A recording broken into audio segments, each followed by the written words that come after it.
مزید ویڈیوز کے لیے ہمارے چینل ہاؤس آف اسلام کو سبسکرائب کرنا نہ بھولیے۔ شکریہ۔ میرے گھر میں میری جٹھانی ہر وقت جھگڑا فساد کرتی ہے، تو اس کے جھگڑے سے بچنے کے لیے اللہم انا نجعلک فی نحورہم ونعوذ بک من شرورہم 41 دفعہ پڑھ کے دم کر دیا کرو۔ خواجہ سرا جو ہے ان سے بھی پردہ کیا جائے، ہاں کیا جائے۔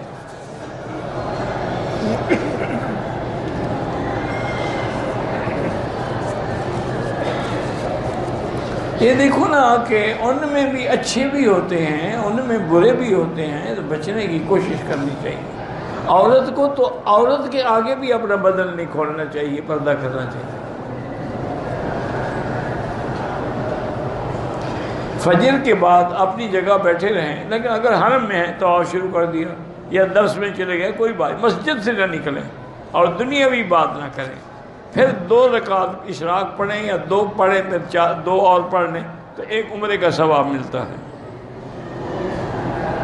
ہاں وضو کی جگہ ہم ضرورت پڑ گیا، جا کے وضو کر کے پھر واپس آ جائیں۔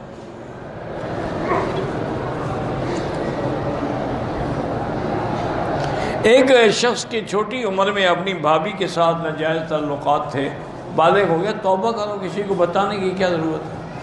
اللہ نے پردہ رکھا ہے تو تم اپنا پردہ کیوں کھولتے ہو؟ توبہ کرو، استغفار کرو۔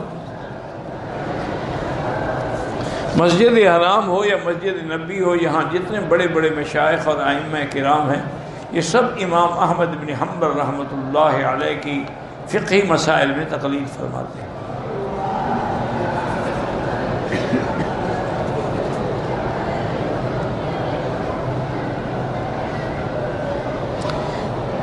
یلدرم ٹرسٹ جو شہید قرآن کے اوراق جمع کرتا ہے، اب تک تقریباً 40 ٹرک جمع کر چکا ہے۔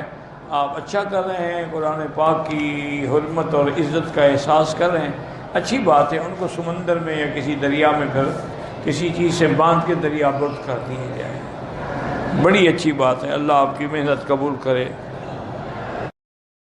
مزید ویڈیوز کے لیے ہمارے چینل ہاؤس آف اسلام کو سبسکرائب کرنا نہ بھولیے۔ شکریہ۔